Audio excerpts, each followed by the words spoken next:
कैसे बताए के मरले बाई ऐसे मुअली के मार कौन उन्नतिया हते यार बोलो के मरले बाई ऐसे मुअली के मार कौन उन्नतिया हते यार। अरे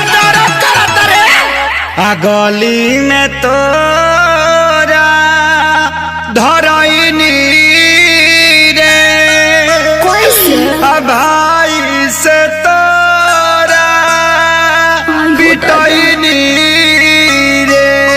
अरे का करे आइल रह हड्डी मसली सब भगेल से दूर अरे मरले साये का संस भरा अरे मरले साये का संस भरा अरे मरले साये का संस भरा। अरे कहाँ कहाँ मरल अरे कहाँ बताइए बराबर ले बासा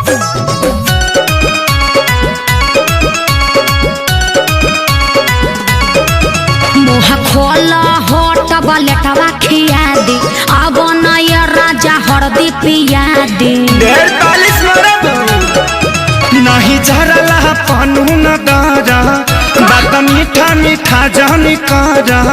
ओहो ऐसा कहे सोचता रह तनिको न कोइला हस विचार कुर्ता पाया त कुल्ही देला सफार लहै हरदी गुड़ पीला तका कर मिले हम आईनी रे प्यार में गलती भारी कईनी रे।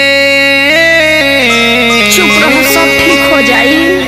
पूछा करू अब तू हर दिला गुड़ अरे मरले साये का संस भरा अरे मरले साये का संस भरा अरे मरले साये का संस भरा। अरे चुप रह चलो भोका माइस के सुई दिबा दी वो कौन सुई है? दुख हरनी सुई। अच्छा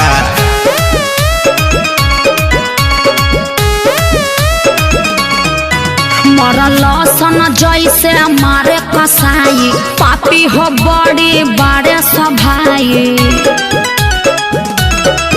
जनता रे खेसारी सभन के सब खेला है बचन के